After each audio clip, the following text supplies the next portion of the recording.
Hi friends, S H அக்வாடெக்லேருந்து காலைல கஸ்டமரை கால் பண்ணியிருந்தாங்க. கால் பண்ணிவிட்டு இந்த மாதிரி மிஷின்லேருந்து தண்ணி வரலன்னு சொல்லியிருந்தாங்க. சார் நான் கம்ப்ளைண்ட் அட்டென்ட் பண்ணலான்னு காலையிலே கிளம்பிட்டோம். போனதுக்கப்புறம் பார்த்தீங்கன்னா, என்ன ப்ராப்ளம்னு சர்வீஸ் பண்ணும்போது தான் அவுட்டர் ஃபில்டர்லேருந்து தானே நம்மளுக்கு தண்ணி மிஷினுக்கு போகும். அவுட்டர் ஃபில்டர்லேயே பார்த்தீங்கன்னா பிளாக் ஆகிடுச்சு.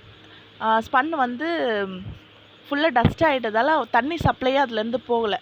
சரி, அதுக்கப்புறம் பார்த்தா மிஷினோட டேங்க்குமே பார்த்தீங்கன்னா ஃபுல்லாக பாசியாக தான் இருந்துச்சு. சரி, ஃபஸ்ட்டு நம்ம மிஷினை நல்லாவே லெமன்லாம் போட்டு நல்லா க்ளீன் பண்ணிடலாம். ஏன்னா மிஷின் உள்ளே நம்ம வந்து கெமிக்கல் போட முடியாது இல்லைங்களா, அந்த சோப் அதெல்லாம் நம்ம யூஸ் பண்ணக்கூடாது. லெமன் போட்டாலுமே அது ஓகே, அதுவே போதுமானது தான். அதுக்கப்புறம் பார்த்தீங்கன்னா எல்லாமே மிஷின் எல்லாமே க்ளீன் பண்ணிவிட்டு அவுட்டர் ஃபில்டர் பார்க்கும்போது ஃபுல்லாக அதில் டஸ்ட்டு, அந்த ப்ரீ ஃபில்டர் சொல்லுவோம். அந்த பவுல் செட்டில் நீங்கள் பார்த்தீங்கனாலே தெரியும், ஃபுல்லாக மண், ஃபுல்லாக என்ன அதில் இருக்க அந்த ஸ்பன்னில் வந்து நம்ம தொடவே முடியல, அந்தளவுக்கு உள்ளே அப்படி இருந்துச்சு. அதுக்கப்புறம் பார்த்தீங்கன்னா சரி ஓகே சொல்லிட்டு எல்லாத்தையுமே ஃபில்டர் எல்லாத்தையுமே நம்ம சேஞ்ச் பண்ணிட்டோம். வெளியே இருக்க ஃபில்டர்ஸு எல்லாமே ப்ராப்பராக அதெல்லாம் சேஞ்ச் பண்ணிட்டோம். இப்போ என்னென்னா, ஒரு 3 மாதத்துலேருந்து ஒரு 6 மாதத்துக்குள்ளே, இது ஒரு 5 மாதத்துக்குள்ளேன்னு வச்சுக்கோங்களேன். ஒரு 3லேருந்து 5 மாதத்துக்குள்ளே வெளியே இருக்க ஃபில்டர் மட்டும் நம்ம சேஞ்ச் பண்ணிக்கலாம். ஏன்னா இப்போது இன்கேஸ் நம்ம சேஞ்ச் பண்ணாமல் அப்படியே விட்டுட்டோன்னு வச்சுக்கோங்களேன், அது என்ன ஆகும்னா இருக்க அதில் ஃபுல்லாக, இப்போது நான் ஒரு கஸ்டமர் அட்டென்ட் பண்ணியிருந்தேன். ரொம்ப நிறைய கஸ்டமர் நம்ம அட்டென்ட் பண்ணுறோம் இல்லைங்களா, மிஷின் சர்வீஸ் போவோம்.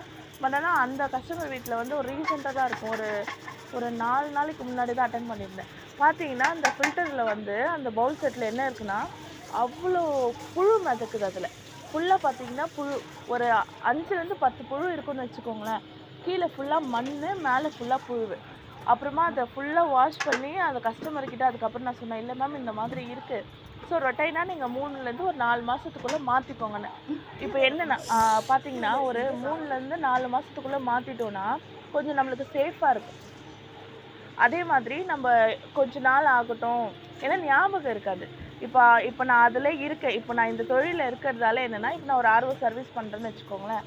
நான் இருக்கிறதால எனக்கு தெரியும், சரி 3லேருந்து 4 மாதத்துக்கு சேஞ்ச் பண்ணணும்னு எனக்கு ஒரு ஐடியா இருக்கும். பட் கஸ்டமருக்கு எல்லாருக்கும் இருக்குன்றது அது இருக்காதுல்ல.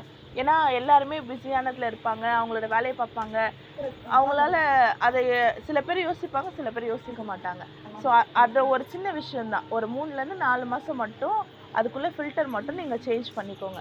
அதுக்கப்புறம் பார்த்தீங்கன்னா, இது சின்ன ஒரு டிப்ஸுன்னு வச்சுக்கோங்க. எனக்கு தெரிஞ்சது நான் சொல்கிறேன். நீங்கள் எதுவும் எப்படி சொல்கிறது, இவங்க சொல்கிறாங்களா அப்படின்னு கொஞ்சம் அந்த மாதிரி யோசிக்காதீங்க. எனக்கு தெரிஞ்சது உங்களுக்கு நான் ஷேர் பண்ணுறேன், அவ்வளோதான். மத்தியான டைம் வெயிலாக இருக்குது பார்த்தீங்களா, வெயில் டைமில் மட்டும் மிஷின் யூஸ் பண்ணாதீங்க. அதே மாதிரி ஓவர் டேங்க்கில் தண்ணி இருக்கான்னு ஒரு வாட்டி செக் பண்ணிக்கோங்க. செக் பண்ணி வேறு வந்து பார்த்தீங்கன்னா, இப்போது மிஷின் வந்து ஃபுல் ஆகிடுதுங்களா, அதுவே ஆட்டோமேட்டிக்காக கட் ஆஃப் ஆகிடும். கட் ஆஃபே ஆனால் கூட ஒன்ஸ் ஒரு ஸ்விட்ச் மட்டும் ஆஃப் பண்ணி வச்சுக்கோங்க. இது 3 மட்டும் நம்ம ஃபாலோ பண்ணிவிட்டு, அதே மாதிரி 3லேருந்து 4 மாதத்துக்குள்ளே வெளியே இருக்க ஃபில்டர் இதெல்லாம் சேஞ்ச் பண்ணாலுமே நம்ம மிஷின் வந்து எந்த செலவும் அதிகமாக வைக்காது. எப்படின்னா, மெயின் ஃபில்டர் போயிடுச்சு, மெம்பரேன் போயிடுச்சு, அதுக்கப்புறம் பார்த்தீங்கன்னா நம்ம செட்டோடு தான் மாற்றுறோம். இன்கேஸ் நம்மளுக்கு மெம்பரேன் போயிடுச்சுன்னா அந்த 4 ஃபில்டர் செட்டாக தான் நம்ம மாற்றுற மாதிரி இருக்கும். எஃப்ஆர்லேருந்து போஸ்ட்டு, ப்ரீ, செடிமெண்ட் எல்லாமே. ஏன்னா நம்ம மெம்பரேன் மட்டும் மாற்றணும்னு வச்சுக்கோங்களேன், திருப்பி அந்த 3 ஃபில்டர் 4 ஃபில்டரில் இருக்க டஸ்ட்டு எல்லாமே மெயின் ஃபில்டருக்கு போயிடும். நம்ம மாற்றுறதுமே அதுக்கு நம்மளுக்கு நம்ம இவ்வளோ காசு கொடுத்து நம்ம மாற்றுறோன்னா அதுவுமே நம்மளுக்கு சாட்டிஸ்ஃபேக்ஷன் இருக்காது. ஏன்னா நம்ம சர்வீஸ் அப்போ தான் பண்ணியிருப்போம், ஒரு 6 மாதத்தில் போயிடும். ஸோ அந்த மாதிரி ப்ராப்ளமேட்டிக் எதுவும் வராமல் இருக்கிறது ஒரு சின்ன சின்ன டிப்ஸ் எல்லாம் இந்த மாதிரி ஃபாலோ பண்ணிட்டீங்கன்னா நம்மளுக்கு அதிகமாக, எனக்கு தெரிஞ்சதை நான் உங்களுக்கு ஷேர் பண்ணுறேன், தப்பாக எடுத்துக்காதீங்க. அப்புறம் பார்த்தீங்கன்னா, நீங்கள் நியர்பை இந்த பெருங்களத்தூர், தாம்பரம், இங்கே இந்த சரௌண்டிங்ஸ்லேருந்து செங்கல்பட்டு, ஸ்ரீபெரும்பந்தூர், ஒரகுடம் எங்கே இருந்தாலுமே நம்ம சர்வீஸ்க்கு அட்டென்ட் பண்ணுறோம். உங்களுக்கு சர்வீஸ்க்கு ஏதாவது நீடட் இருக்குது, இந்த மாதிரி ஒரு சின்ன சர்வீஸு, மிஷின் வாஷ் பண்ணணும், அது வாஷ் பண்ணணும்னா மிஷின் வந்து உங்களுக்கு சர்வீஸ் பண்ணணும், ப்ளஸ் ஃபில்டர்லாம் மாற்றணும். எந்த சர்வீஸாக இருந்தாலும் நம்ம உங்களுக்கு பண்ணுவோம். ரீஇன்ஸ்டலேஷனு, புது மிஷின் ஃபிக்ஸ் பண்ணுறது எல்லாமே உங்களுக்கு நாங்கள் பண்ணி கொடுப்போம். நீங்கள் ஜஸ்ட் எனக்கு ஒரு கால் பண்ணிங்கன்னா நான் உங்களுக்கு வந்து நாங்கள் வந்து உங்களுக்கு சர்வீஸ் பண்ணுறது ஓகே, நீங்களே வாங்கன்னு சொன்னீங்கன்னா கூட நம்மளே வந்து உங்களுக்கு சர்வீஸ் பண்ணி கொடுப்போம்.